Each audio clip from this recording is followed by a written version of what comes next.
Nagsimula ang kwento sa isang lalaking nagngangalang Valmiki na papunta sa ospital dahil manganganak ng kanyang asawa.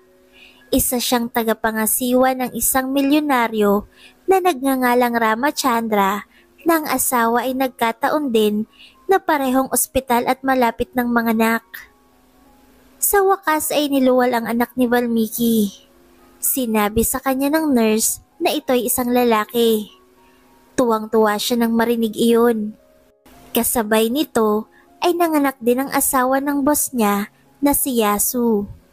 Ngunit matapos linisin ng nurse na si Solachon ang sanggol, napagtanto niya na hindi ito gumagalaw at inakalang ito ay patay na. Agad siyang naghanap ng telepono upang tawagan ang ama ng sanggol na si Ramachandra. Pinakausapan niya si Valmiki na gagamit siya ng telepono upang ipaalam kay Ramachandra ang kalagayan ng sanggol. Nang malaman ni Valmiki ang masamang balita, sinabihan niyang nurse na matalik niyang kaibigan si Ramachandra at masagan ang kanyang buhay dahil sa boss. Napagpasyahan niyang ipagpalit ang sariling anak sa anak ni Ramachandra upang suklian ang kabutihan nito. Totoo lang nurse sa ideyang iyon ngunit nagawang kumbinsin siya ni Valmiki.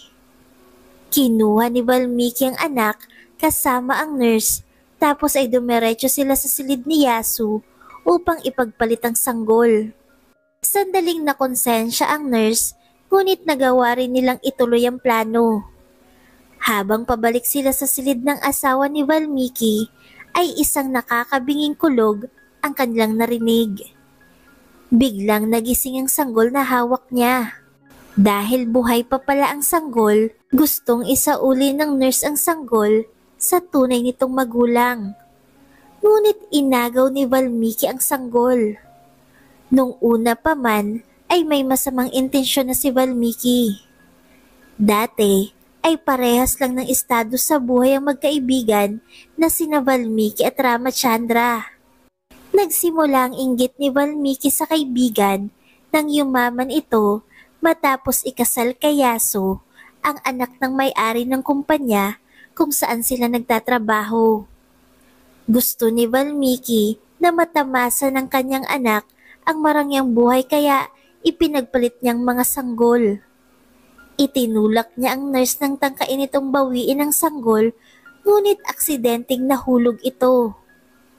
Samantalang si Valmiki naman ay biglang nanigas ang isang paa at mula noon ay paika-ika na siyang lumakad. Nabuhay ang nurse, gayunpaman ay nakomatos ito. Kinabukasan sabay na lumabas ng ospital sina Valmiki at Ramachandra kasama ang kanilang sanggol.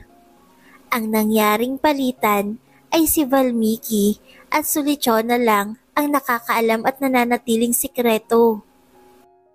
Pinangalanan ni Ramachandra ang anak na si Raj na isang napakagandang pangalan. Samantalang si Valmiki naman ay Bantu ang ipinangalan sa sanggol.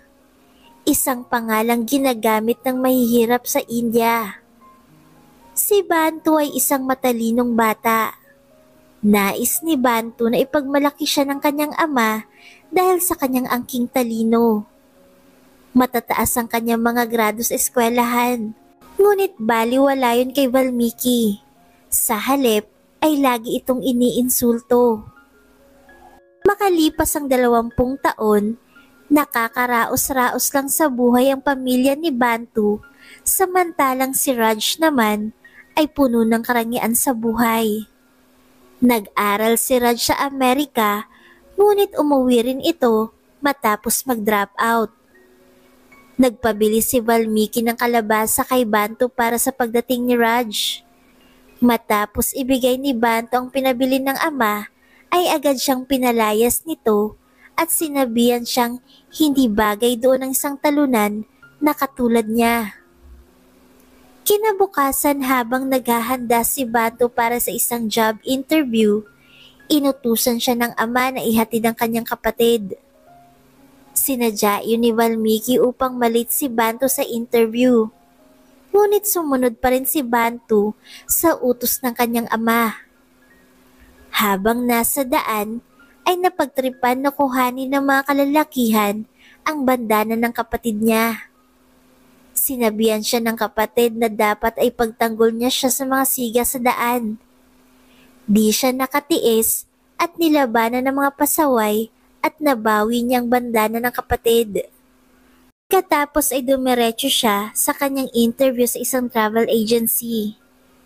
Tinanong siya ng HR kung bakit gusto niyang magtrabaho sa kumpanya.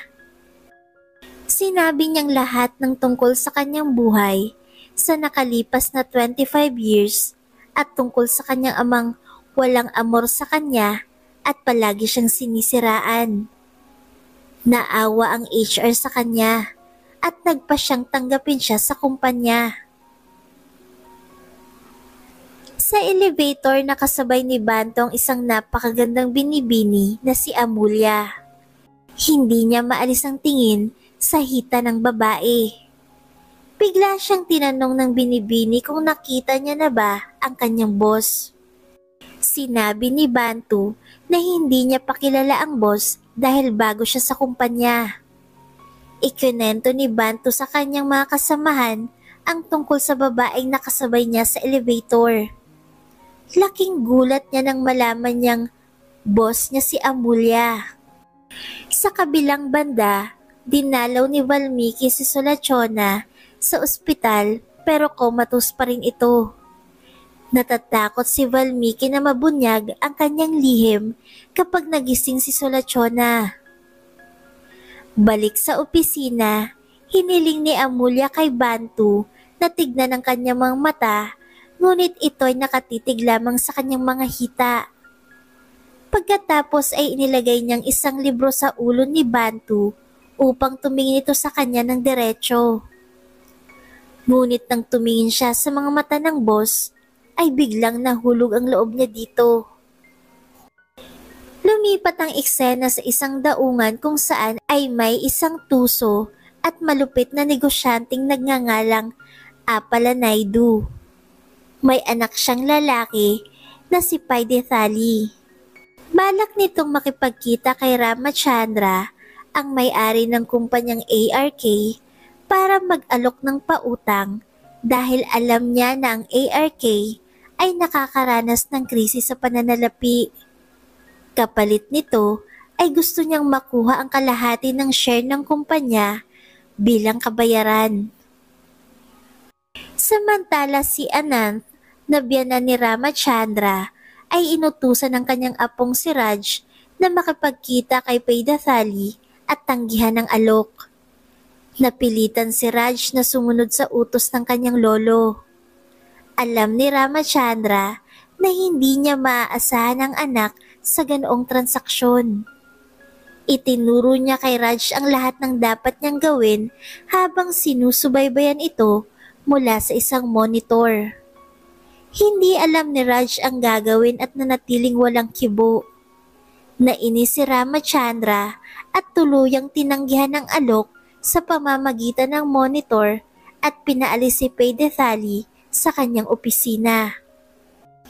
Sa kabilang banda, sina Bantu at Amulya ay nakipagkita kay Sudarshanem. Sinabi nitong magbibigay siya ng malaking puhunan kung ibibenta ni Amulya ang kumpanya sa kanya. Nagbanta siyang sisirain ang kumpanya ni Amulya kung tatanggi siya. Naroon pala si Ramachandra sa lugar na yun at nakikinig sa pag-uusap nila. Aniya, walang lakas ng loob ang mga bagong henerasyong tumanggi, ngunit nagulat siya kay Bantu nang mariing tumanggi sa alok ng negosyante. Akmang bubugbugin na siya ng mga tauhan ni Sudarshanem, ngunit napatumba niyang mga ito. Namangha si Ramachandra at Amulya sa kanyang katapangan. Nang umuwi si Ramachandra, sinabi niya kay Anant na bumilib siya kina Bantu at Amulya at ikinumpara sila kay Raj. Labis na nasaktan si Yasu sa narinig at umalis. Iminungkahi ni Anant na ipakasal ang apo niyang si Raj kay Amulya na sa tingin niya ay malaking maitutulong sa kumpanya nila. Kinabukasan ay inanyayahan si Amulya at ang kanyang mga magulang na makapagkita sa pamilya ni Ramachandra na malugod silang tinanggap. Nabigla si Raj sa bilis ng pangyayari. Dalang engagement ring, pinagkasundo sila ng kanilang mga magulang. Hindi sinasadyang makita ni Bantu ang kasunduang nagaganap na ikinalungkot niya. Pagkatapos nito ay nagtungo si Bantu at Amulya sa pulisya upang harapin ang reklamo ni Sudarshanem sa pananakit ni Bantu. Walang nakitang ebidensyang investigador kahit pa umamin si Bantu kaya napawalang sala siya. Paglabas nila ay nagalit si Amulya sa pagiging matapat niya. Sinagot siya ni Bantu na ang katapatan ay ang pinakamainam na gawin. Sinabi rin niya na mas mabuting maging matapat si Amulya kay Raj at hilingin na bawiin ang engagement nila. Nagustuhan ni Amulya ang pagiging prangka niya kaya nahulog ang loob nito sa kanya. Sa kabilang banda binisita ni Apala Naidu si Ramachandra sa kanyang opisina. Nagalit ito ng tanggihan ni Ramachandra ang alok ng anak niya. Walang ano-ano ay bigla niyang sinaksak sa dibdib si Ramachandra gamit ang kanyang payong at saka umalis. Sinara at nilak niyang lahat ng daanan palabas upang hindi agad maisugod si Ramachandra sa ospital. Sa oras na yon, sina Amulya at Bantu ay nasa loob na ng gusali upang makipagkita kay Ramachandra para kansilahin ang engagement ni Amulya kay Raj. Natagpuan nila itong walang malay at duguan. Nagawa nilang makalabas at naisugod si Ramachandra sa ospital.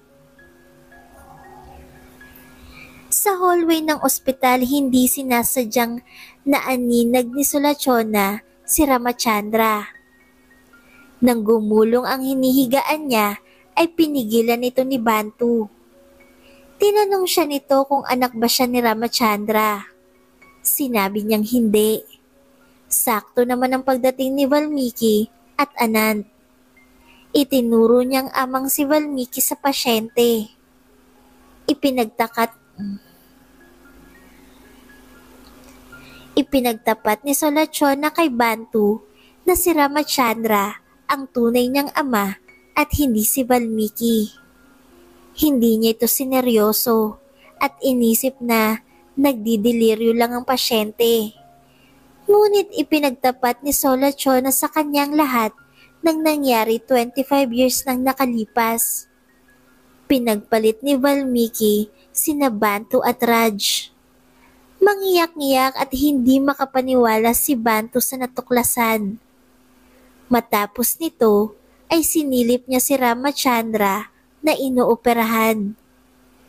Nang dumating si Yasu kasama si Amulya, ay titig na titig siya sa tunay na ina. Gusto niya tong yakapin ngunit hindi niya magawa. Nang makita niya si Anand, ay nagpasalamat ito sa kanya, tapos ay niyaya siya ng ama na umuwi. Nadaanan nila si Sulachona.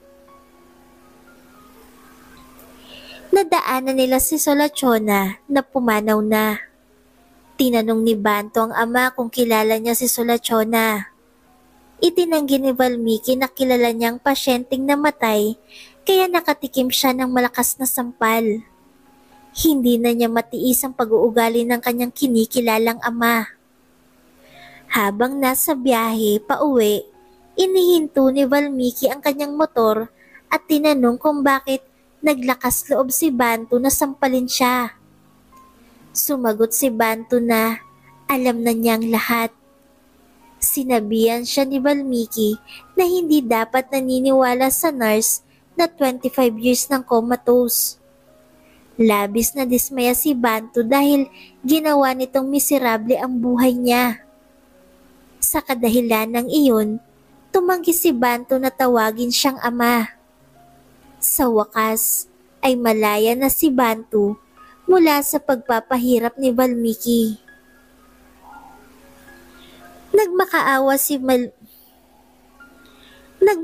si Valmiki na itago ang lihim dahil kapag nabunyag ito, si Raj ay mapapalaya sa mansyon at matatanggal siya sa trabaho.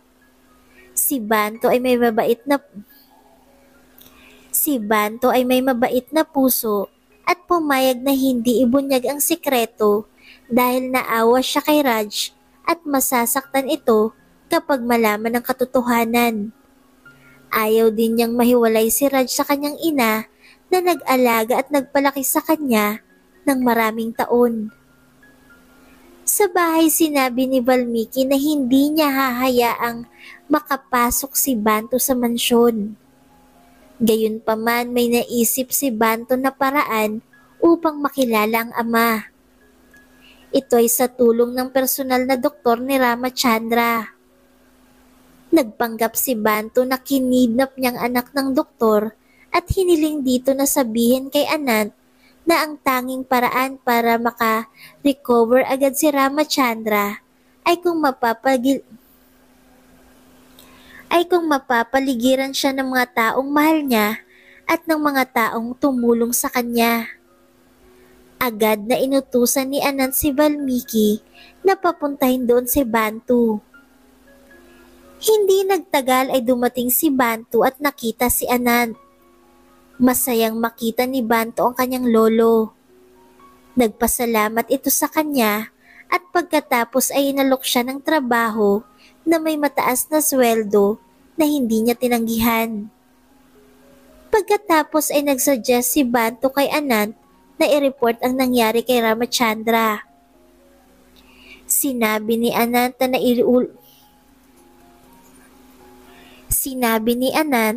naiulat na niyang insidente, ngunit wala man lang tugon ng mga pulis. Niyaya ni Bantu si Anant na kumprontahin si Apalanaydu sa Niyaya ni Bantu si Anant na kumprontahin si Apalanaydu sa daungan. Inabutan nilang anak ni Apalanaydu na si Paidathali na nagtataka kung paano sila nakapasok sa gate. Kinuwento ni Bantu na nang itulak ng bantay sa gate si Anant ay madali niyang napatumba ito, pati na rin ang lahat ng mga tauhan nila na pinigilan siyang makapasok sa daungan. Sinabi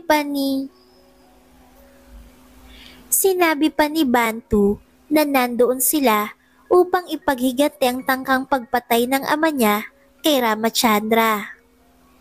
Ininsulto ni Bantu si Paidathali at sinabihan siyang wala siyang magagawa kung wala ang tulong mula sa kanyang ama. Nang pauwi na sila Bantu at Anant, nakasalubong nila si Apalanaydu.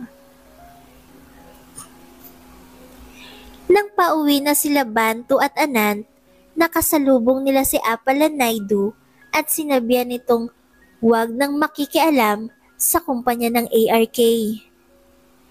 Kinabukasan, binisita ng isang pulis ang mansyon ni Ramachandra upang mag-alok ng security escort, ngunit sinabihan siya ni Bantu na huwag nang mag-alala hanggat nandoon siya. Naglabas ng hinaing si Ramachandra kay Bantu na ang pinakamalaking problema niya ay wala sa labas kundi nasa loob ng tahanan nila. Sa oras ng mga pagsubok, ang masasandalan niya lang ay sariling pamilya. Ngunit hindi niya maaasahan ang sariling anak. Ganon din ang kanyang bayaw, habang ang asawa niya naman ay walang pakialam sa kanya. Pagkarinig nito, labis na nalungkot si Bantu sa kalagayan ng pamilya. Sinabi ni Anant kay Bantu na sa loob ng 7 taon, hindi naging maganda ang relasyon nila Ramachandra at Yasu. Matapos marinig ang kwentong ito, naunawaan ni Bantu ang hirap na pinagdadaanan ni Ramachandra. Kinabukasan laking gulat ni Anant nang mapansin ang malaking gastos ng kumpanya. Tinanong niya si Bantu kung may nalalaman siya. Sinabi ni Bantu na ninanakaw ng kanyang anak na si Kashiram ang pera ng kumpanya. Tinanong siya ni Yasu kung may iba pa siyang nalalaman. Inihayag niya na ginagamit ni Kashiram ang pera ng kumpanya sa chicks at sa sugal. Isa ito sa mga dahilan ng patuloy na pagkalugi ng kumpanya. Ginamit ni Bantu ang mga oras na yon upang ayusin ang relasyon ng kanyang tunay na ama't ina.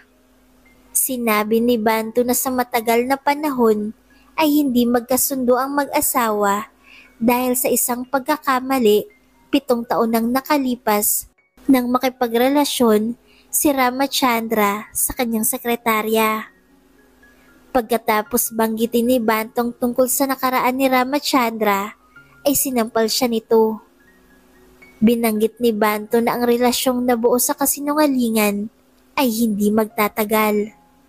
Gayunpaman, ang isang relasyong nabuo sa katotohanan ay tiyak na matatag at magtatagal. Gayunpaman, ang isang relasyong nabuo sa katotohanan ay tiyak na matatag at magtatagal. Saka siya umalis. Kinagabihan ay nakapag-isip-isip ang mag-asawa at sa wakas ay nagkasundo sila.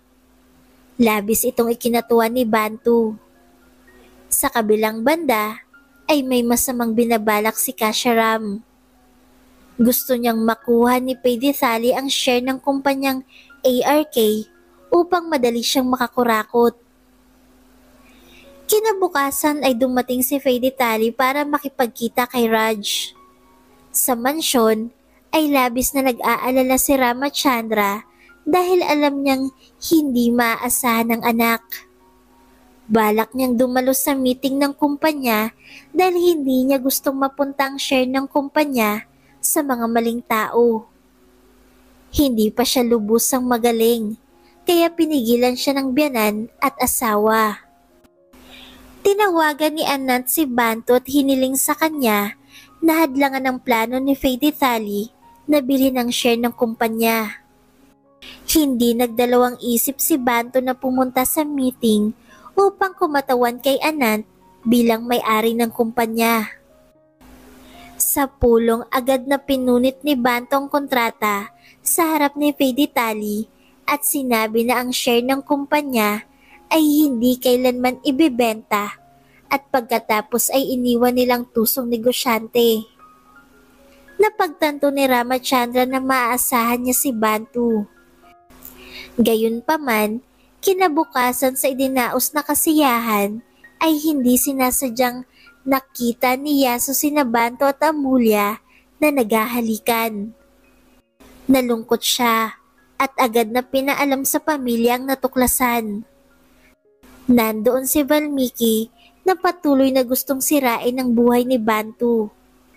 Sinampal niyang hindi niya tunay na anak at kinaladkad palapas ng mansyon.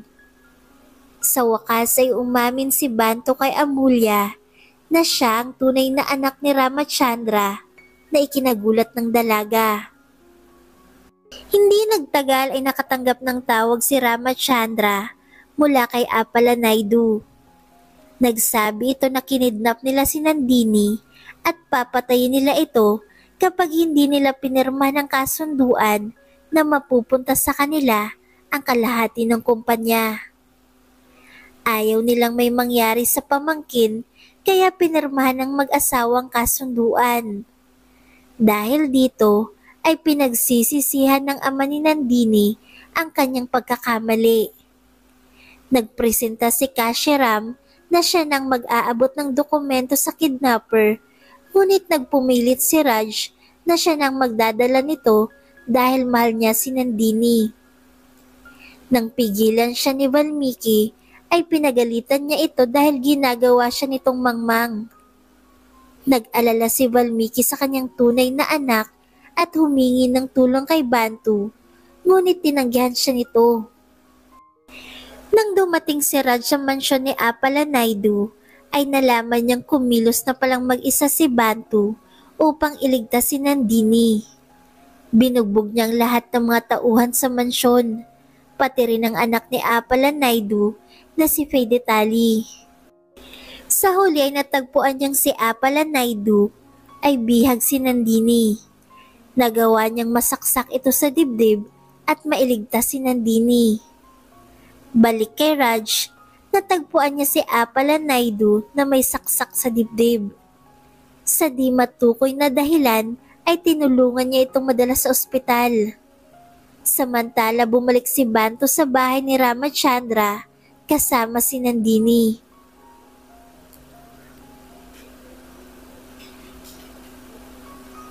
Pagkatapos ay sinabi niya na nagkunwari siyang walang pakialam sa pamilya ni Ramachandra upang matahimik na ang kanilang pamilya. Hiniling ni Bantu kay Valmiki na umuwi na sila. Bago sila umalis, ay tinanong ni Anand si Valmiki kung may sasabihin pa siya. Biglang humingi ng tawad si Valmiki kung may nagawang mali si Bantu sa pamilya nila. Ngunit bigla siyang sinampal ni Anand. Sinabi niya na alam na niyang katotohanan na si Bantu ay ang kanyang tunay na apo at tagapagmana ng kanyang kumpanya. Nalaman ito ni Anand noong nasa ospital siya. Narinig niyang sinabi ni Sulachona na si Ramachandra ang tunay na ama ni Bantu. Pagkatapos ay sinabi ni Bantu na ang layunin ng kanyang pagpunta sa bahay ay walang iba kundi ang pagnanais na makitang masaya ang kanyang mga magulang. Si Ramachandra ay labis na naantig at pinagmamalaki ang tunay na anak. Iyon ang unang pagkakataon na tinawag ni Bantu si Ramachandra bilang isang ama. Gusto sanang sabihin ni Ramachandra ang katotohanan kay Yasu, ngunit tumanggi si Bantu dahil ayaw niyang mawalay si Raj sa nakagisnan niyang ina. Nang dumating si Yasu, nanatiling lihim ang lahat. Niyakap ni Yasu si Bantu at ipinahayag ang kanyang pasasalamat sa pagligtas kay Nandini.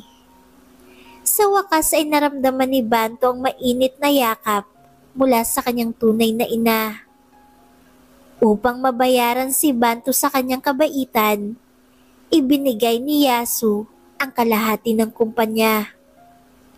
Noong una ay tumanggi si Bantu ngunit kinumbinsi siya ni Yasu at Ramachandra. Pagkatapos ay hiniling ni Yasu kay Valmiki na turuan si Raj tulad ng pagtuturo niya kay Bantu upang matuto ito sa buhay at maging isang mabuting tao tulad ni Bantu. Di nagtagal ay tumira si Raj sa bahay ni Valmiki na lingid sa kanyang kaalaman na siya ay ang kanyang tunay na ama.